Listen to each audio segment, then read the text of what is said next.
Hey everyone, welcome back to Chicory's Travels. We finally finished our 2018 financial year in review, and we're going to share with you all of our expenses for 2018 and putting them in two main categories, fixed and variable. So variables are things like campgrounds and fuel and food, and then our fixed expenses are things like our insurance, our internet. So we're going to go through all of those. And the reason why we're doing this is not because your expenses will be identical, but just hopefully to help you get an idea of what some expenses that you might occur would be, and then how much they might range. So for example, when I talk about campgrounds, I'll tell you our average and our high and low and explain it a little bit, and then you might be able to say, oh, well, it's going to cost me a little bit more for some reason, or that you might be able to save a little bit more money. And we're not going to include those expenses that are not related to our daily living in an RV. So for example, our investment costs and things like that, we're not going to include because that varies so much per person by individual that it's doesn't make sense to cover it in an RV finance video. Yeah. Okay, so I guess I'll start with campgrounds. Campgrounds is such a huge variable for most people because you can spend zero if you want to dry camp, or you can spend a lot if you want to stay at luxury resorts. Our total campground expenses for the entire year of 2018 was a little over $9,000, and the average was $762 a month. So our highest cost kind of threw everything off. It was $1,500 for a month for a campground that we love in Washington, D.C. area. And we felt like that $1,500 was worth it because it's where our oldest son and daughter-in-law is. And this year, actually, it was when she became our daughter-in-law. We were there for the wedding. We wanted to be there for the whole month and enjoy the activities leading up to it and after. So it was a pricey month, but it was well worth it. And then our lowest monthly cost was $495 when we stayed at an Air Force base in Tampa, Florida. Now, I know that not everyone can stay at military bases, so I did want to give you a couple more examples of campground costs that we had in 2018. Our actual lowest nightly rate was at it's called Army Corps of Engineer because that's who manages it, but don't let the Army fool you. It's available for everyone to use. And this particular one had full hookups in this beautiful wooded setting on a river. And we paid with a discount that we have with our America the Beautiful Pass, we were able to pay $13 a night there. And it was actually in our top 5 favorite campgrounds for the year, so. Yeah, so check out that video and you'll see it. Also, our, let's see, what our most, well, actually not our most expensive, I already told you that. That was the one in Virginia. But a civilian campground, or one that's available for everyone to use, that was actually also in our top 5, was the month of December. We were at the Tucson Lazy Days KOA. We actually love it so much we're here for 2 months, so we're here this month too. And it was actually, for the month of December, it was $821 for the month, including metered electricity. Now, we got a really good deal on metered electricity because we have solar, and so we're able to use that even when we're at a campground with full hookup. But that hopefully gives you a range. And I also, just quick side note here, want to let you know, we'll put a link down in the description of a blog post we've written that's going to cover all these costs and links to some budget worksheets we have, so you could go and download those worksheets and you could go through here and kind of work through it along with us if you wanted to, and kind of help establish your budget as well. So fuel is our next cost, and it's right up there with the campgrounds because we have a 44-foot fifth wheel and our Chevy 3500 dually, so diesel costs quite a bit when we're traveling. We typically only stay somewhere, or we typically will stay somewhere 4 to 6 weeks before moving, which helps keep the costs down. but it's still pretty expensive because the truck is our daily driver as well. So the total for 2018 in fuel costs was $6,038.28. The average was $503. The highest cost for a month was in June, and that was $848, and that's because we had to go from Texas, where we were filming a documentary, all the way to Virginia in just a couple days for the wedding of our son and daughter-in-law. So that was a big month, a lot of miles on the truck that month. Our lowest monthly cost was $301, and we spent the month there in San Antonio to spend time with our sons. So we either rode with them places or we went places just the local area, so our fuel prices were pretty low there. Also included in fuel is propane. We spent $298.28 on propane for the whole year. And I think part of that is because it's been cold wherever we've gone. We've had to use the propane more than other years, I think. Yeah, so he's saying that that's high. Yeah. Compared to last year. Yeah. So I think the cost for that, just in the winter months, we just chose the wrong part of the country, I guess, and it's been cold out here in the Southwest. So yeah, that was a huge one. In fact, in December, our propane cost was $67.66. So that was, a significant amount of that 298. Yeah, as opposed to in the summer when we had several months that was zero, because we have the fifth wheel with the two large propane tanks, and even though I use my propane cooktop and oven every day, that's really all we're using propane for, because we've already covered campgrounds and we're on full hookups. So we have a residential refrigerator for electricity, and we're using the electric water heater. And then the last part of fuel is generator fuel, and for that we paid $228.54, and that we were just in the situation where we had to boondock for 3 weeks in an area of Texas in the summer where it was over 100 degrees every day. So we were running the generator a lot for AC. So those were the big main fuel costs: the propane, the generator, and the diesel fuel for the truck. So the next category is food. Now, this category will likely stay the same whether you're an RVer or you're living in a traditional home, because it's kind of about your habits, like how much do you cook versus how much do you go out to eat. Although we have seen a little bit, Sean said, now that we're starting to have more friends, because we're getting more social the longer that we're full-time RVers, and we're going to events and meeting a lot more people. And so you find out you're in the same town as another RVer, and it's like, hey, let's go out to dinner. So we're going to stop that and change it to, hey, let's go take a hike. Let's go hike together or something, because our food costs did go up, especially dining out. So this year, our total food expenses, that's including groceries and dining out, was $7,305. And I broke them out also on our blog between groceries and dining out. But just to give you an idea, the average monthly cost for groceries for the two of us is $338. And I'm not really good about like cutting coupons and stuff like that. We kind of just go to the store and buy whatever. I also like to buy a lot of fresh produce, so we end up going to the store every week instead of buying things in bulk, which are all ways that could help you save money. And then I always have to have my Mountain Dew and cookies, which they're not cheap. And then our average dining out cost was $270. So our grocery actually didn't go up and down that much, but our dining out cost, although it was $270 on average, 1 month it was $464. So that was also the wedding month. So that was kind of an outlier for us this year.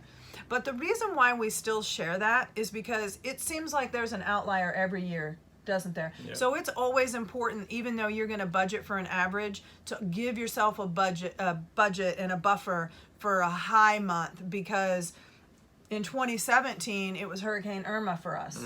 We ended up having to travel a lot. So even though you might be thinking, oh, I don't have any kids getting married anytime, you just never know what it might be. There's probably going to be 1 month in the year where things just totally don't go according to plan. And so it's a good idea not to just go by an average and multiply that by 12, but give yourself a little wiggle room. And then entertainment. So entertainment is another thing that is very personal and can fluctuate widely. When we were going over these numbers last night, I told Sean, you would save so much money if it was just you RVing, wouldn't you? It's true. It's true. Because most of the entertainment, most often, the things that cost a lot are the things that I want to do. Yeah. And going out to eat also tends to be a thing that I want to do. So, our average entertainment cost is $222, but our highest month was $695 because we were in Florida, and if you've been following us for any amount of time, you know I love Disney. And also our nephew and his wife had just come down, and so we went to Disney with them. So even Sean went to Disney this time, and that definitely increases the cost. But we've also had a month this year that was down to $62.43 for entertainment. Although again, that's not our average. Our average is around 200. But that was when we were in Florida and not near Orlando, and so we were using our state park pass that we've already paid for to get free parking at a bunch of really nice, not very crowded state park beaches, and just doing things that really didn't cost too much money. And Julie even went skinny dipping at the beach at one of the state parks. Or no, that was a national park. Yeah. That was a national park. So We're editing that out. if she ever makes me mad, I have photos. Next, we'll get into maintenance. And the average here is not really helpful because we've had some months that were very low, I think 0. And then we had a month that was humongous. So our total for the year was $10,266.57, which is extremely high, and we'll tell you why. One of our larger expenses this year was we had to put 2 tires on the RV. Even though we just had tires last year, we had 2 flats in 2 weeks. So those 2 RV tires were $585.27 total. And then we also, because of a stupid mistake on my part, we had to replace the level up jack, and that was $500, well, $498.49. So we had to do that. And then we had a bunch of hydraulic lines break this year, and instead of replacing them with the Lippert lines, I went to Tractor Supply dealers when they would go bad and have a more rugged hydraulic line made. So for the 5 lines that we had made this year, it was $501.45, but I think it's a good investment to have the peace of mind that we have a much more durable hydraulic line on the RV. For our preventive maintenance stuff like generators, maintenance, greasing the bearings, the hitch work, and our preventive maintenance on our truck, all an investment, I think, in the longevity of both. The preventive maintenance costs were $1,204.25. But then the big one was we had our patio deck that got delamination from moisture, and it wasn't covered under insurance or warranty, so we had to pay out of pocket to have that fixed. And the maintenance and the repair on that was $6,542.13. And we also have a video and a blog post on that if you want to hear more explanation of how it happened. But I just realized that $6,542.13 does not include the expense that we would have incurred if we didn't have family nearby when we had the RV in the shop. So we were lucky that we got to stay with family. Otherwise, we would have had to stay in a hotel or something like that, and that would have definitely added to the cost of the repair. So we were a little fortunate that it happened when we were somewhere where we had family. Then two major expenses in this category in 2018 that are not really included in the cost because they were not necessary or needed are two upgrades that we did. One is a remodel of our living area and our bedroom, and the other was the upgrade to lithium, solar, and upgraded inverter charger. So those two, is there going to be a link to those? Yeah, in the article that we've given you, that we'll put a link to both of those that we did, and we did a complete breakdown of all the costs. So if you are interested in doing any type of remodeling in your RV, we have a full price list of that. And then you did one, right, for Yep. all the batteries and all the components, because you did a new inverter. Yep. And so, yeah, there'll be a link to all of that in case you are interested in doing it. And then hopefully, if you're back here next year, we're going to start doing some boondocking because we have this sweet power setup. So maybe you'll even see a decrease in the overall campground costs. Yeah. So those were all of our variable expenses for the RV lifestyle. Next, what we're going to do is cover the fixed expenses.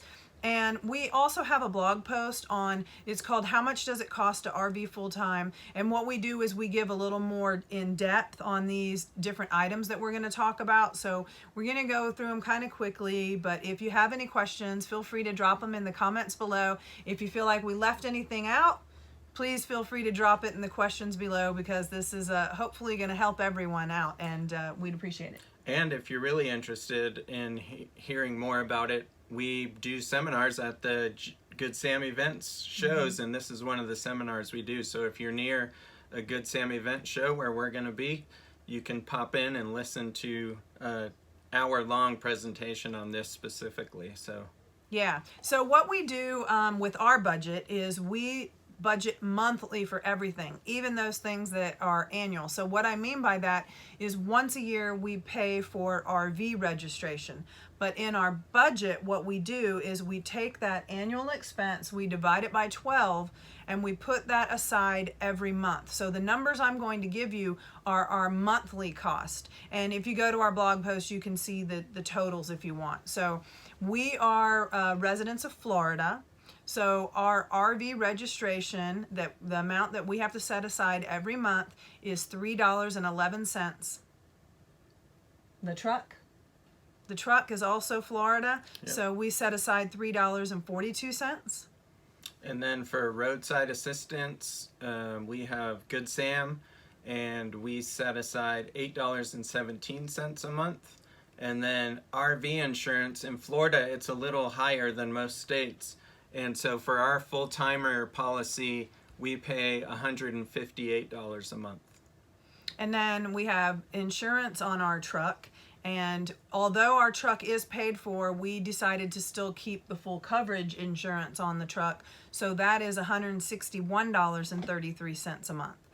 And then Sean and I are both veterans. We're both disabled veterans, so we get our health care through the VA, through a program they have called the Traveling Vets. So we don't have to pay for health insurance, but it doesn't, there's some things, you know, sometimes it doesn't cover, like recently Sean went and got glasses. So we do a health savings account, and so every month we put $229.86 into that health savings account, and then we have separate dental insurance that is $70.14 a month. And then we also have individual life insurance policies, and that is $152.86 between the two of us. And then we have we set aside for mail service, and really it's our family that does our mail, but we kind of send them things throughout the year to help reimburse them for the trouble that they go through for going through all of our junk mail. And that we set aside $15 a month for that. And then laundry, we don't have a washer and dryer in our RV, so we go to the laundromat, and we've pretty much got it down. We know it's going to be $30 a month for laundry in most places. And then we also set aside a monthly budget for clothing. So this includes things like we recently got new hiking shoes, or now that we're doing these Good Sam event shows, we're having to fly to areas that are kind of cold. So we went and bought new coats. And what we do is we just budget $100 every month. And so far we've had enough in the kitty whenever we've needed to buy something. We also have our cellular service and our internet are together. So we have Verizon, and we have the two phones and their hotspots, and then we also have two separate hotspots, all under that same plan, and it costs us $260 a month. And then we have pay-as-you-go satellite TV subscription in case we're in an area that we can't get any reception from the antenna or from a cable hookup in a park.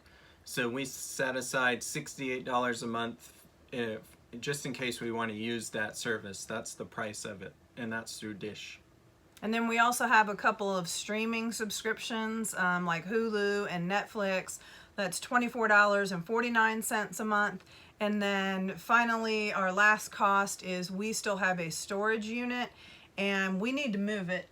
It's still in the DC area, so it's a little more expensive than if we moved it like down to Florida. But right now we're paying $150 a month for that storage unit. So our total fixed expenses are $1,517. And what that does, if you add it together with our variable, for 2018, it cost us $4,022.32 a month to RV full time. And like I said, I know some people hearing that are like, wow, that's really high. And you know what? It might be high to you, and that's okay, because I feel like there's no right or wrong way to RV. We have friends who only spent, what, $48 for camping the whole year. And we already told you we spent $9,000. So that was just on the campground because they're big into the dry camping or boondocking. So there's definitely variables in there. And it's all based on your travel style. Yeah. So however you like to travel, that's what you're going to base your expenses around. Yeah, and if you like to stay in campgrounds but you like to move faster than we do, your cost might actually be greater because we get the monthly rate. Yeah. Where we're at right now, if you were paying the nightly rate, it's like $65 a night. So if you added that up for a monthly, that would be like $2,000 a month, but it's not really because they have a monthly rate that is only like $790 plus electric. So there's definitely a lot of variables in there. But hopefully this has at least given you some type of idea and some type of measuring stick, and then you can go from there and say, I'm going to do things a little more lean, or it's going to cost me a little bit more, but at least gave you a guidepost. And on the blog that we've linked to, I also include a link to this couple that I follow. Their blog is called Travel with Kevin and Ruth, and they did their annual expenses. Now they work camp a quarter of the year, so they have hardly any camping expenses, and then they dry camp quite a bit.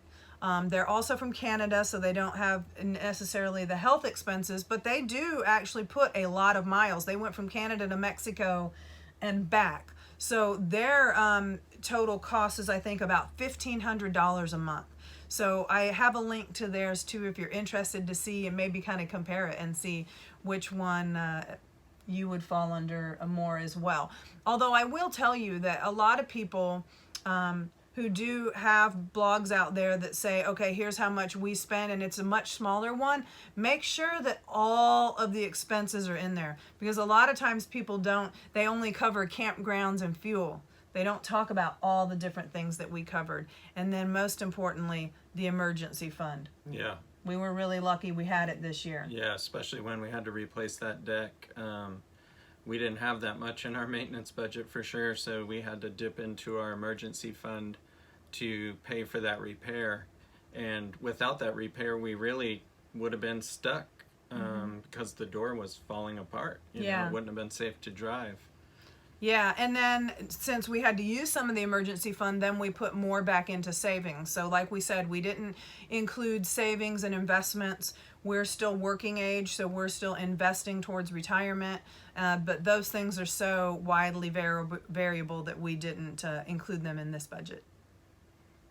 And then on this topic, we have a book, Full-Time RV Finance, and the first edition's available on Amazon right now. And we've done a lot of updates to that book over the year, adding more experience and things we've learned. And the second edition is with the editor right now. So hopefully in March sometime that book will be out and available, and it will cover a lot of this stuff plus more. Yeah. So yeah. So I hope you found it helpful. And like I said, if you have any questions or you feel like we left something out, please let us know in the comments below. And until we see you on the road, Safe travels.